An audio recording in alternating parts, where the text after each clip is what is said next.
inti tauhid sufistiknya, Ustaz. Kenapa? Karena waktu. Sambil dengan memaparkan, saya akan membagikan buku yang dicetai sedikit. Bagi yang belum dapat, tanggung jawab saya nanti Pak Ketua, Pak Budi dicatat yang belum. Saya pesan lagi 1 juta untuk yang belum dapat sore hari ini. Ya, yang dapat yang saya kasih itu yang agak tua-tua dulu ya. Yang tua agak menyusul. Silakan Pak Satu. Ya. Bismillahirrahmanirrahim. Assalamualaikum warahmatullahi wabarakatuh. Waalaikumsalam warahmatullahi wabarakatuh. Alhamdulillahirrahmanirrahim. Assalatu wassalamu ala asrafil anbiya'i wal mursalin Sayyidina Muhammadin wa ala alihi wa sahbihi ajma'in. Rabbi israh li sadri wa yassir li amri wa hlul 'uqdatam min lisani yafqahu qawli. Rabbi zidni ilma warzuqni fahma birahmatika ya arhamar rahimin. Yang saya hormati pimpinan Pondok Pesantren Aulia Cendekia Kiai Haji Hendra Zainuddin, yang juga sudah memfasilitasi tempat untuk melaunching buku yang sangat sederhana sebenarnya, yang alhamdulillah hari ini tersampaikan. Sebenarnya acaranya sudah di-planning dari hampir seminggu yang lalu, kemudian tiba-tiba mendadak karena ada acara PKDP Pak Kiai, ya, peningkatan kompetensi dosen pemula tahun 2023 selama 1 minggu, dan besok tuh baru hari terakhir. Tadi juga sempat izin, agak kesulitan juga tadi kan, karena memang waktunya materi tentang moderasi beragama, jadi dirasa penting bagi dosen itu untuk memahami konsep moderasi beragama itu. Yang saya hormati juga para kiai, termasuk Kiai Malan, terima kasih banyak yang sudah hadir, dan juga Bapak Dr. Naufal yang juga menjadi pelopor untuk terciptanya buku yang sederhana ini.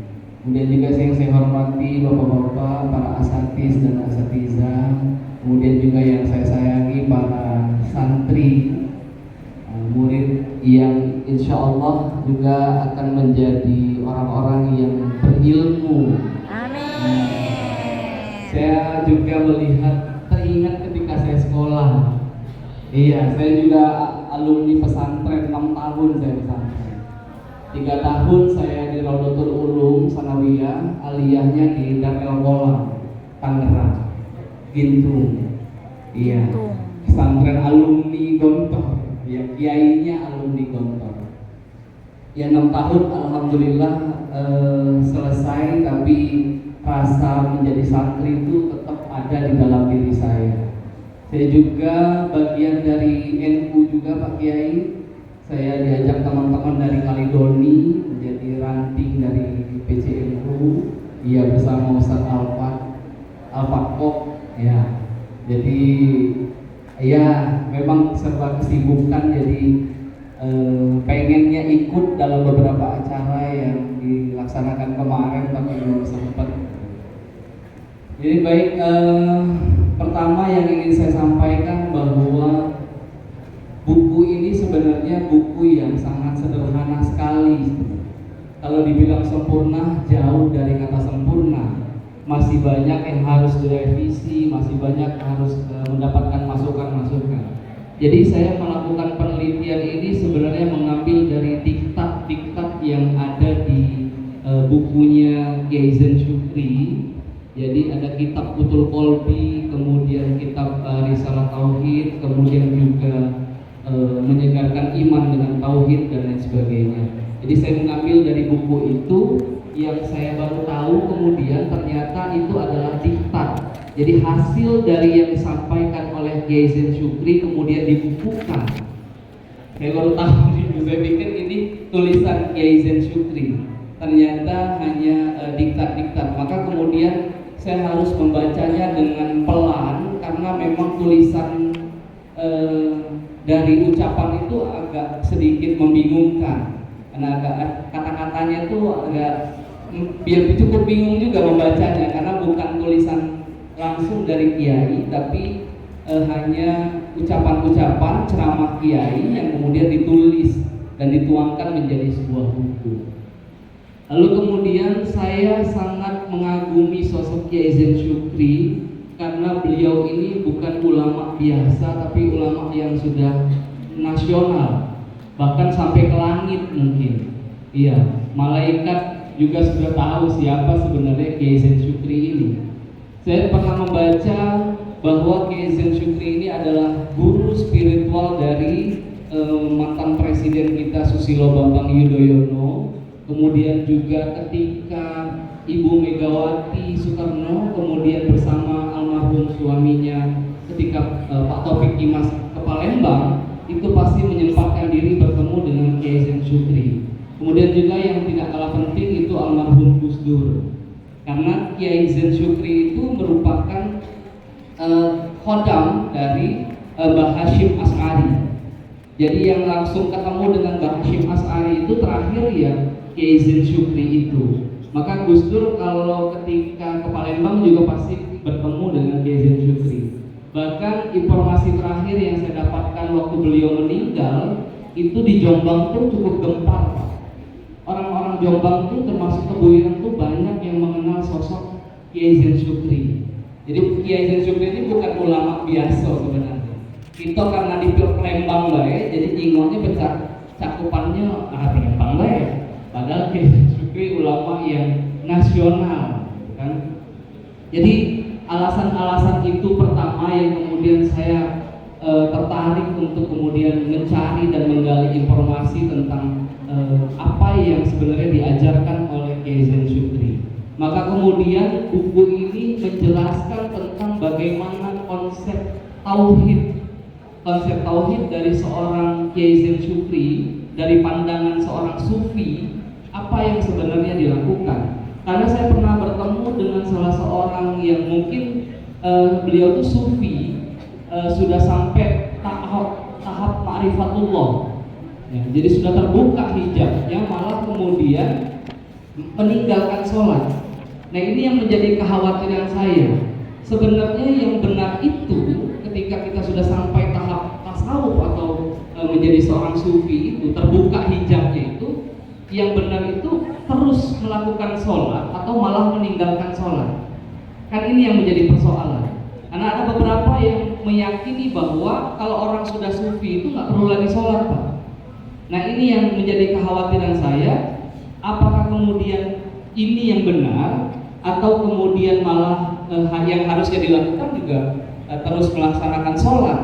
Karena kemudian beberapa guru juga menyampaikan mungkin mereka yang tidak melaksanakan sholat itu tidak menggunakan akal sehatnya, kan itu. Padahal Kiai Zain Syukri itu menjelaskan ada syariat zohir, ada syariat batin. Itu begitu lengkap Kiai Zain Syukri itu menjelaskan itu.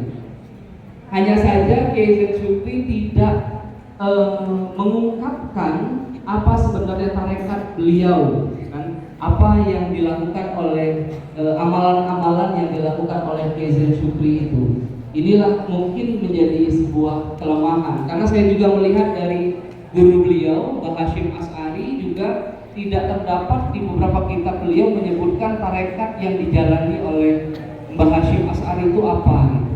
Tapi kalau kesufiannya tidak perlu diragukan, Bapak. Jadi Kiai Zain Syukri itu sudah sangat sufi sekali. Beberapa saya mendapatkan cerita termasuk juga ketika almarhum Buya Zainal Abidin Hanif waktu itu membimbing haji dengan anaknya Ustadz Bayu Ramadan Hanif. Jadi waktu itu ada beberapa tas jamaah itu hilang di Mekah, itu kehilangan tas. Jadi langsung saat itu menghubungi Kiai Zain Syukri, bertanya kepada beliau, atau abahku ngomong ado, tenang deh, ado pasti balik tas itu. Padahal waktu itu Ustadz Bayu itu sudah cukup cemas karena jamaah hajinya itu agak hebat juga umumnya. Ada yang jaksa, takut disomasi beliau. Tapi dengan ucapan dari Abah Gezen Syukri, mereka Buya dengan Ustadz Bayu cukup tenang saat itu. Dan alhamdulillah 3-4 hari kemudian tasnya itu datang memang. Jadi ada kesufian beliau yang tidak bisa diutarakan sebenarnya, tapi mereka yang langsung bertemu dengan beliau banyak yang merasakan tentang kesufian dari Gezen Syukri. Jadi buku ini menjelaskan bagaimana tahapan-tahapan seorang ingin mencapai sufi misalnya. Ada di dalam buku itu. Tauhid yang dijalani harusnya seperti apa dituliskan juga di dalam buku ini. Jadi termasuk bagaimana sampai tahap fana dan bako. Jadi kalau disimpulkan bahwa yang dijalani oleh Gezen Syukri itu adalah tasawufnya Sunni. Karena beliau tidak pernah menyebutkan kata-kata yang kalimat syatahat yang mengundang problem misalnya. Saya pernah dengar ceramah Buya Ar-Razi. Buya Ar-Razi itu pernah ngomong, saya lihat di kutipan TikTok okay. Jadi beliau ngomong bahwa sholawat itu lebih wajib daripada sholat wajib. Itu agak serem dengarnya. Jadi di tulisan di gambar video itu dituliskan bahwa ini ulama sesat. Buya Ar-Razi dianggap sesat, menyesatkan. Jadi permasalahan yang model begini itu kalau di kalangan sufi biasa, Pak. Mendengar ungkapan-ungkapan syatahat itu biasa. Bahkan kalau kita tarik lagi ke atas bahwa Abu Mansur Al-Hallaj itu mengatakan bahwa ana al-haq gitu. Saya adalah Tuhan. Itu lebih serem lagi. Ketika bertemu dengan gurunya ngomong bahwa ana al-haq, yang akhirnya karena dianggap sesat, lalu kemudian kematiannya ya dihukum lah. Abu Mansur Al-Hallaj itu dihukum karena ungkapannya yang dianggap mengkhawatirkan umat saat itu. Jadi memang kalangan-kalangan sufi ini agak dibilang nyeleneh ya, cukup nyeleneh. Nah, jadi buku ini buku yang masih harus terus diperbaiki. Masih banyak juga yang kepengen saya berkonsultasi, termasuk dengan Pak Kiai Malan. Saya itu sudah diingatkan oleh orang tua saya, Pak Kiai.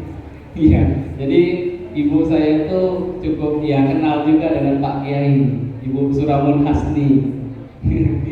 Iya, pernah bertemu belajar dengan Pak Kiai. Jadi ya, diarahkan ke sini. Ayah juga sebenarnya sudah mau dibilang sufi juga mungkin sudah sampai tahap itu.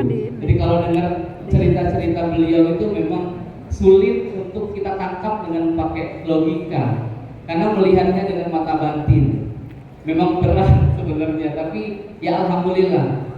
Selama saya menulis, saya selalu mengirimkan Al-Fatihah untuk beliau. Saya membacakan Yasin setiap malam Jumat, saya khususkan untuk beliau. Di situ dengan saya tidak tahu ada semangat yang luar biasa yang mendorong saya untuk menulis disertasinya itu, penelitian ini dengan cukup ya alhamdulillah tepat waktu lah, dianggap tepat waktu. Jadi tidak terlalu banyak kendala lah. Jadi mungkin karena karomah beliau, karena kesufian beliau, alhamdulillah ya dibantu juga penelitian ini, alhamdulillah sampai selesai. Jadi kalau dilihat kenapa kemudian judulnya Tauhid Sufistik, ya karena melihat dari ketauhidan dari seorang sufi itu sebenarnya seperti apa, biar kita tidak kemudian salah melangkah. Karena kita khawatirkan banyak orang yang pengen banget belajar sufi, pengen juga belajar tasawuf, tapi tidak sampai, gitu kan? Termasuk juga tadi ungkapan-ungkapan yang dihindari oleh Gezen Syukri yang tidak pernah mengatakan bahwa tarekatnya apa. Saya juga pernah ngobrol dengan Pak Munir, Pak. Jadi bahwa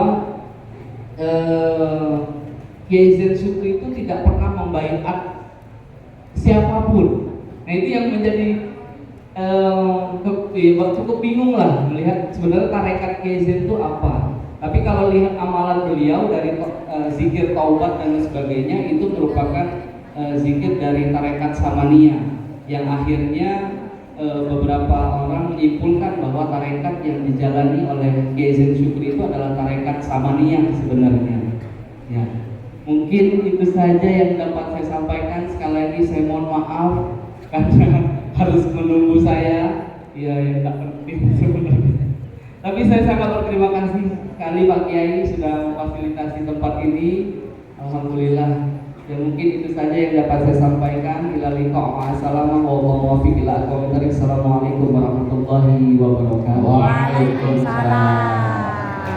Terima kasih untuk Dr. Muhammad Sani.